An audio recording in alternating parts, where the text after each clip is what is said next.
સુરત ભાજપની મહિલા કોર્પોરેટરના પરિવારને ધમકી આપવાના મામલે સાયબર ક્રાઇમને મોટી સફળતા મળી છે. ડમી મોબાઈલ નંબરથી મોકલાયેલા વોટ્સએપ સંદેશનો છેડો શહેરના બિલ્ડર સુધી પહોંચતા પોલીસે ઝડપી કાર્યવાહી કરી છે. તપાસ દરમિયાન વરિયાળી બજાર વિસ્તારમાં રહેતા બિલ્ડર મોહમ્મદ અશફાક રિફાઈની અટકાયત કરવામાં આવી છે.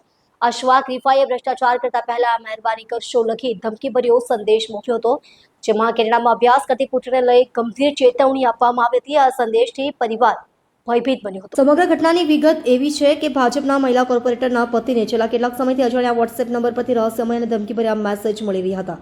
આ મેસેજમાં ખૂબ જ ચાલાકીપૂર્વક અને ગર્ભિત રીતે ધમકી આપવામાં આવી હતી. મેસેજમાં લખાયું હતું કે તમારી દીકરી વિદેશમાં ભણવા ગઈ છે, તેને ખૂબ ખૂબ અભિનંદન. શહેરમાં કોઈની સાથે ખોટું ન કરતા, નહીં તો ઈશ્વરની શક્તિ તમારી છોકરી સાથે ખોટું થવા દેશે. કોઈનું કરેલું કોઈના બાળ બચ્ચાએ ભોગવવું ન પડે તેનું ધ્યાન રાખજો.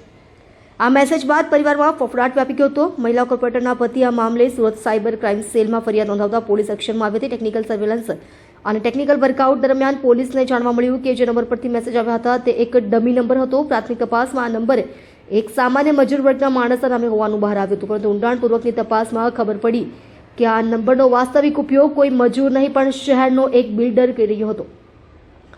આ ગુનામાં જેની સંડોવણી બહાર આવી તે આરોપીનું નામ મોહમ્મદ અશફાક નઈમુદ્દીન રિફાઈ છે. સુરતના વરિયાળી બજાર હોડી બંગલા વિસ્તારમાં રહેતો અશફાક વ્યવસાયિક કન્સ્ટ્રક્શન સાથે સંકળાયેલો છે અને તેણે ધોરણ 12 સુધીનો અભ્યાસ કર્યો છે. પોલીસ તપાસમાં એ પણ સામે આવ્યું છે કે આરોપી અશફાક અને ફરિયાદી પક્ષ એકબીજાને અગાઉથી ઓળખે છે.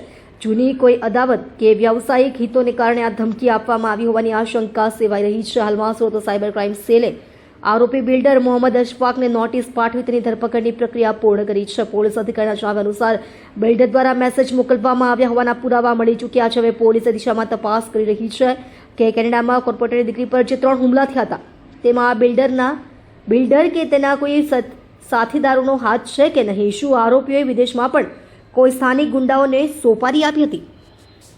સાયબર ક્રાઇમ સેલમાં એક ફરિયાદ નોંધવામાં આવી છે, જેમાં જે ફરિયાદી છે એમની અજાણ્યા નંબરથી ગંદુ ગાડી આપીને અને ધમકીભર્યા મેસેજ એમના દીકરી વિશે કરનાર જે વ્યક્તિ છે એમની સામે એક ગુના નોંધવામાં આવેલ હતું અને એને ડિટેક્ટ કરતા અમે લોકોને ખબર પડી કે ડમી નંબર વાપરવામાં આવેલ હતી અને જે ડમી નંબર જે ઓનર છે એક